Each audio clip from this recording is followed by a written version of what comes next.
Kami para WNI yang terjebak di Myanmar mohon bantuan kepada pemerintah Indonesia.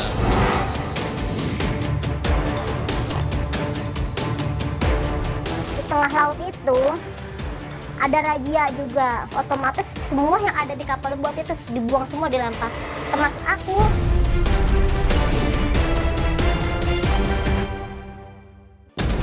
Ternyata biasanya kayak gini nih, masuk sini-sini. Yang penting satu akses mobil aja. Lebih pilih rumah kontrakan karena bisa pindah-pindah gitu ya. Iya. Ada 1.900 jenazah. Itu artinya setiap hari rata-rata 2 peti jenazah masuk ke tanah air gitu.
Memenuhi target. Rayuan calo dan agen penyalur yang mengiming-imingi manisnya pekerjaan di luar negeri terus memperdaya jutaan orang di dalam negeri. Mereka rawan jadi korban perdagangan orang. Lili, warga Jakarta, pernah mengalami kisah tragis sebagai korban perdagangan orang. Demi keamanan, kami menggunakan nama samaran. Di kontrakan kecil inilah Lili memulai hidupnya kembali. Januari lalu, ibu 4 anak ini diselamatkan dari jerat perdagangan orang. 2 tahun lalu, calo menawarinya jadi pekerja rumah tangga di Malaysia. Lili tertarik. Harapannya, gajinya bisa menambah penghasilan keluarga. Selama ini, ia hanya mengandalkan gaji suaminya, seorang tukang ojek. Lagi juga ingat keadaan saya ini kan punya anak 4, masih pada kecil-kecil, sekolah semua, memperbaiki perekonomian dan membantu keluarga lah, anak dan suami. Namun, harapan itu sirna saat menyadari dirinya diselundupkan ke negeri jiran. Tiba di Batam dari Jakarta menggunakan pesawat, Lili diselundupkan ke Malaysia menggunakan kapal. Ada 4 orang lain bersamanya dari calo yang sama. Lili turun di Pelabuhan Tikus dan dijemput mobil dari agen penyalur. Setelah mobil menerobos hutan-hutan, ia lalu melanjutkan perjalanan dengan bot. Mereka melalui jalur tikus. Perjalanan dilakukan tengah malam untuk mengelabui petugas. Tapi malam itu, polisi Malaysia mengendus kedatangan mereka. Tengah laut itu ada razia juga. Semua dibilangin sama dia, kalau ada yang buka handphone, saya buang sini sekarang juga. Saya bunuh kamu di sini juga, saya matiin kamu. Polisi udah ada di tengah laut kan. Otomatis semua yang ada di kapal buat itu dibuang semua, dilempar, termasuk aku. Lili dan ke-4 orang lainnya berenang menyelamatkan diri ke tepian. Mereka lalu dijemput oleh sindikat yang mengirimkannya dan diberikan ke majikan di Selangor, Malaysia. Selama 1 tahun bekerja, Lili diperbudak oleh majikannya. Gajinya selama 10 bulan tak pernah dibayarkan. Komunikasi dengan keluarga dan dunia luar diputus. Awalnya kan dibilang 1.300 ya kan. Nah terus aku bilang, kan bukan 1.400, ya udah nggak apa-apa, katanya 1.100 aja, katanya gitu. Nah yang 200-nya mana? Ya itu mah kalau urusan belakangan itu mah, begitu kan. Kok belakangan? Nah, gitu. Iya pokoknya itu mah kamu pokoknya di situ kerja, nanti duitnya kamu ada, gitu kan. Kamu mau kerja nggak sih? Kata gitu. Itu nyari kerja di sini susah loh, kata itu. Tapi kalau di Indonesia mah mau keluarga kamu, anak kamu pada kelaparan, kata gitu kan. Ya udahlah, habis kita saking bingungnya kan, ya udahlah saya terima gitu. Udah masuk 10 bulan saya kerja di sini, tak ada gaji 1 bulan pun saya terima. Lili akhirnya diselamatkan setelah diam-diam meminta bantuan PRT lain untuk menelepon keluarganya. 3 pekan setelah itu, polisi Malaysia datang menyelamatkannya. Selama 3 bulan, Lili tinggal di rumah perlindungan di Malaysia, menunggu proses hukum majikannya selesai. Akhirnya saya ditolongin kan, nah disiasatin, diambil foto lah, ya kan dimasukin ke rumah ke ini dulu, diinterogasi sama polisi, di kantor polisi, saya dibawa ke kantor polisi. Terus majikan dia sih gini juga kan, diwawancarin semua. Nah, di proses akhirnya udah Bu, saya bawa ke rumah perlindungan. Jadi Ibu di situ fasilitas terjamin dari kerajaan. Kisah getir termakan rayuan sindikat perdagangan orang juga dialami Mawar dan Melati. Kakak beradik asal Jawa Tengah ini diperbudak sebagai pembantu rumah tangga. Demi keamanan, kami menyamarkan identitas keduanya. Mawar dan Melati awalnya tertarik saat calo menjanjikannya pekerjaan cleaning service di Arab Saudi.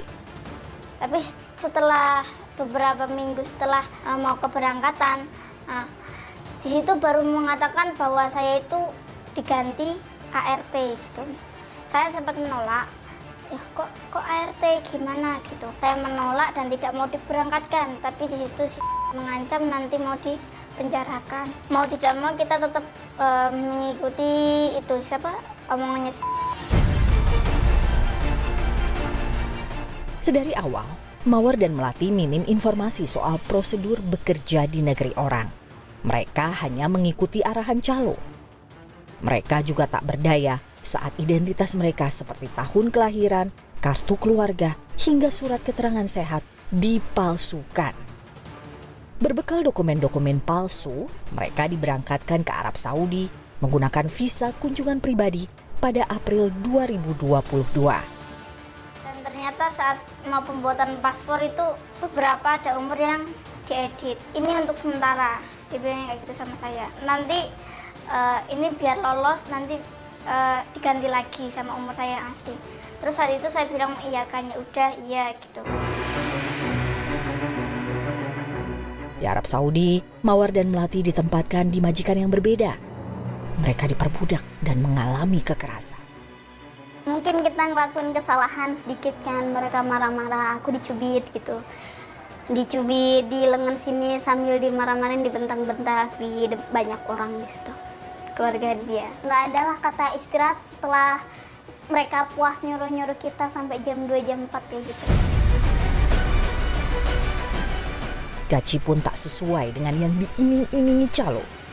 Mulanya mereka dijanjikan 1.500 rial atau 5 juta rupiah per bulan.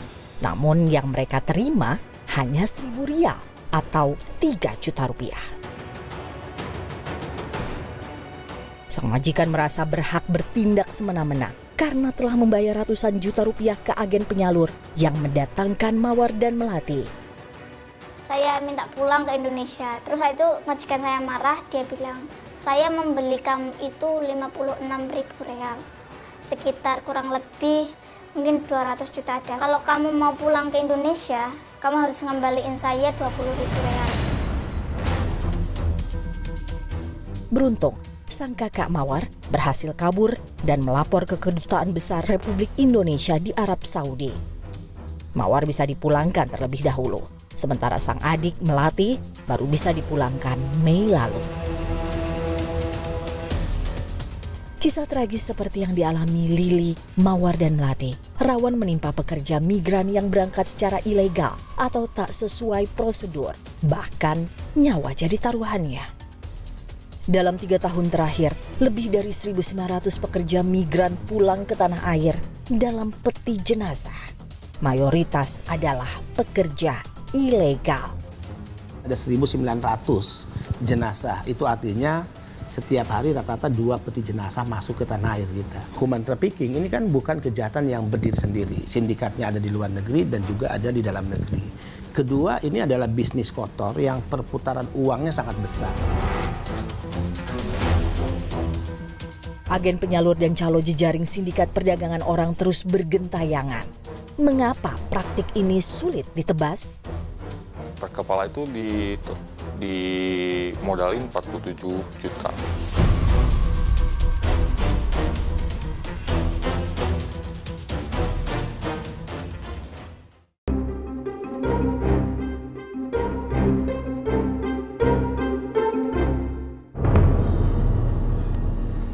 ...24 calon pekerja migran ini berhasil diamankan Badan Perlindungan Pekerja Migran Indonesia saat akan dikirimkan secara ilegal ke Arab Saudi. Mereka direkrut jaringan sindikat perdagangan orang dari kawasan Banten, Jawa Barat, hingga Nusa Tenggara Barat. Kerja sindikat ini sistematis dan terstruktur. Kami menemui seorang yang pernah bekerja untuk agen penyalur ilegal bagian dari sindikat perdagangan orang. Namanya kami samarkan, sebut saja Marco. Tahun 2017 lalu, Marco bertugas menangani kedatangan calon pekerja migran dari daerah, mencarikan tempat penampungan, mengurus dokumen, hingga mengantar mereka ke bandara untuk diberangkatkan ke negara tujuan. Dan untuk yang ditargetin tuh sebenarnya orang-orang yang memang nggak punya pasangan. Kebanyakan sih jangan.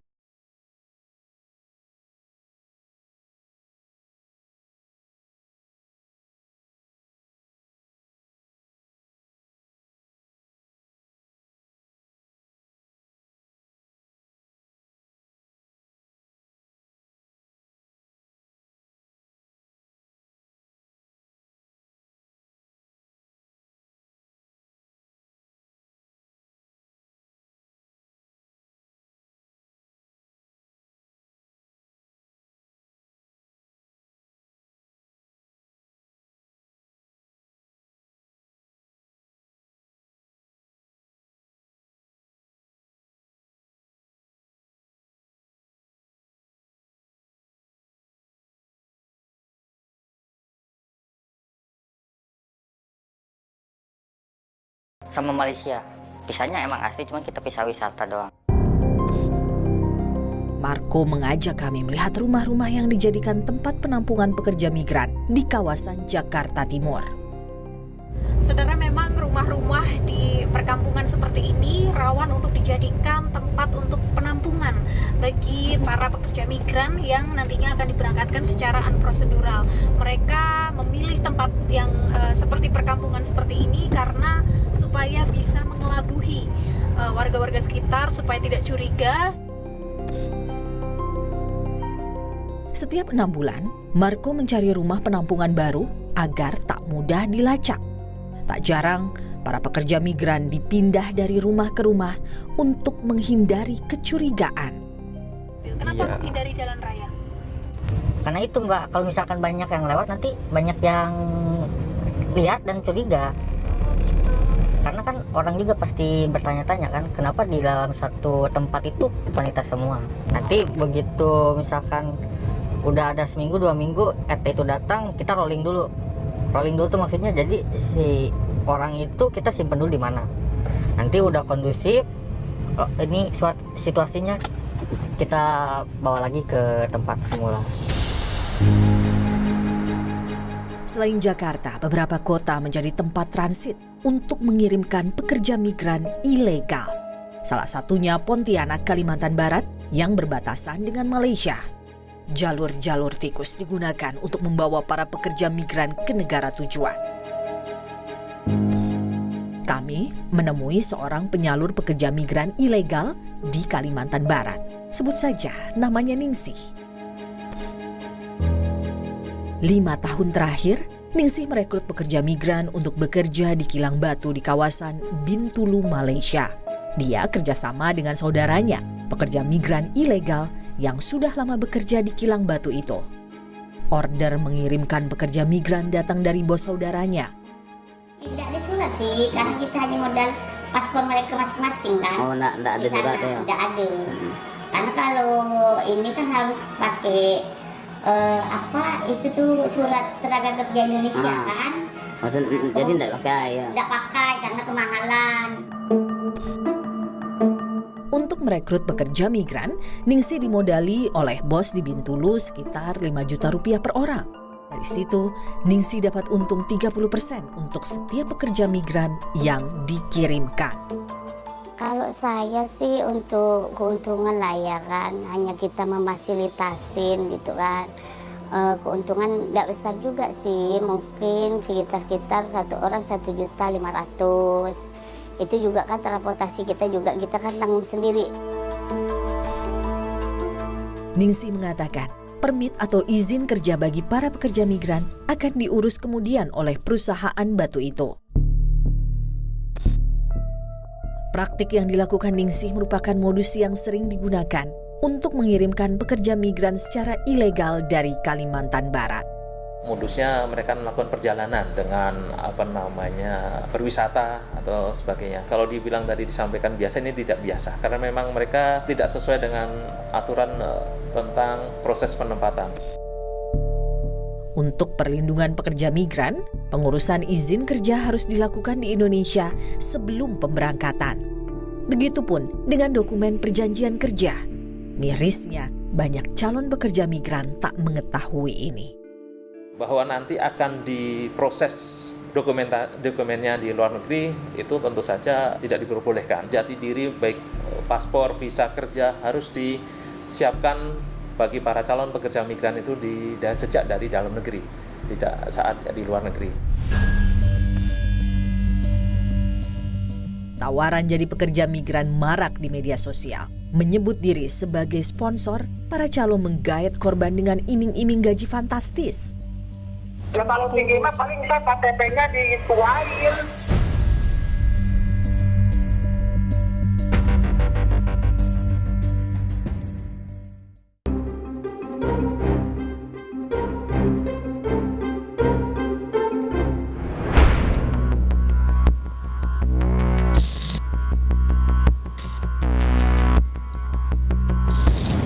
Saudara, media sosial menjadi salah satu modus untuk mereka para calo dan juga agen untuk merekrut para calon pekerja migran. Saya memang menemukan banyak sekali iklan-iklan atau informasi yang menunjukkan lowongan pekerjaan sebagai pekerja migran di luar negeri. Seperti yang saya dapatkan informasinya bahwa gaji yang mereka terima memang dengan nominal yang cukup fantastis, antara 6 juta sampai dengan 10 juta, yang memang itu masih jauh di atas pendapatan rata-rata di Indonesia. Dari hasil penelusuran kami di Facebook, sejumlah calo yang menyebut dirinya sponsor TKI menawarkan lowongan kerja di luar negeri. Kami mencoba menelepon salah satu dari mereka. Kalau sekarang masih, kalau di Indonesia mah cepat, terus terang wae. Sekarang kan sistemnya kalau ke luar negeri itu, jadi ditampung lagi di luar negeri teh. Nanti kita dipilih lagi di sana. Calo ini mengiming-imingi uang fee bagi calon pekerja migran. Besarannya berbeda-beda. Kalau misalkan pengen cepat ke Saudi, ya ke Timur Tengah lah, mau ke Abu Dhabi, mau ke Saudi, jadi cepat, gak ada potongan, dapat uang fee. Yang nona paling 7 juta atau 8 juta uang fee-nya, pokoknya antara 6, 7, 8 lah kalau yang non, kalau yang ekma kan 10. Calo ini pun mengaku bisa memasukkan usia calon pekerja migran agar bisa bekerja di tempat tujuan. 16 tapi badan besar enggak, maksudnya tinggi, besar enggak gitu. Ya kalau tinggi mah paling kita KTP-nya dituain. Wahyu Susilo, Direktur Eksekutif Migrant Care menyebut, sindikat perdagangan orang semakin gencar mencari korban saat pandemi COVID-19 mereda.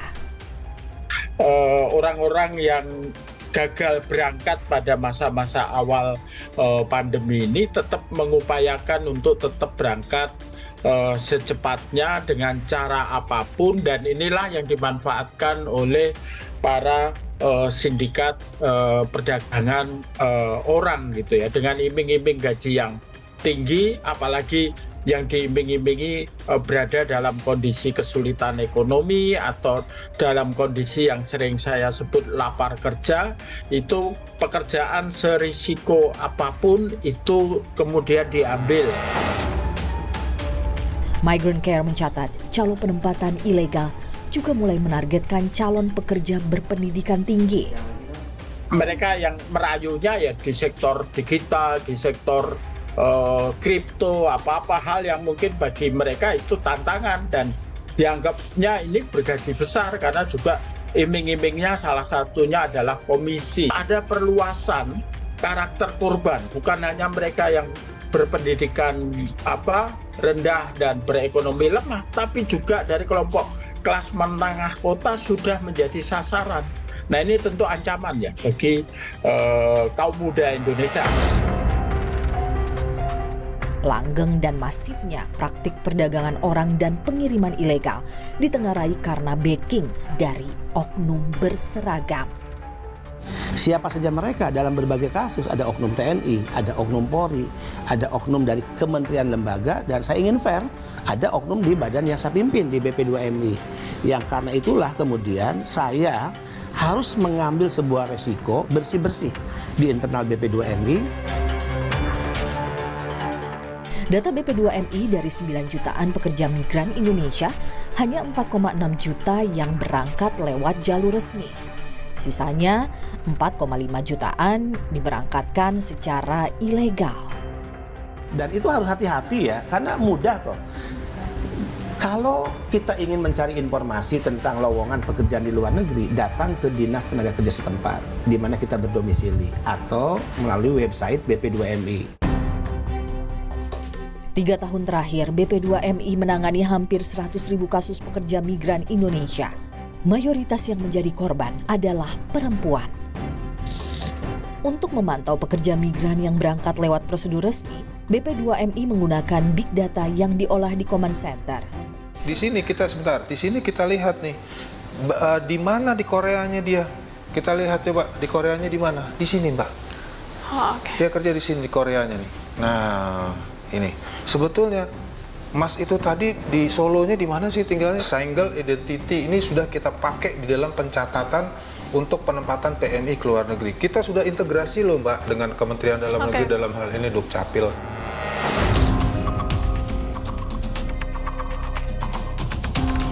Migrant Care menyoroti mahalnya biaya penempatan resmi menyuburkan pengiriman gelap pekerja migran oleh sindikat perdagangan orang. Pertama, ini kombinasi antara buruknya tata kelola penempatan pekerja migran yang sampai sekarang masih berbiaya tinggi. Kemudian yang kedua adalah ditambah dengan lemahnya penegakan hukum. Di daerah-daerah basis, misalnya polisi, pengetahuan tentang undang-undang TPPO juga masih sangat rendah. Pemerintah juga dianggap belum peduli pada nasib pekerja migran ilegal yang berhasil dipulangkan. Mereka yang telah diselamatkan kebingungan mencari kerja di tanah air sehingga rawan kembali dijerat para calo. Ketika yang dikategorikan PMI ditangani oleh perwakilan dikembalikan ke Indonesia, tiba di Indonesia itu menjadi tanggung jawab BP2MI untuk dikembalikan ke daerah asalnya. Pertanyaannya adalah bagaimana mereka yang membutuhkan pekerjaan? Tentu menjadi tanggung jawab pemerintah daerah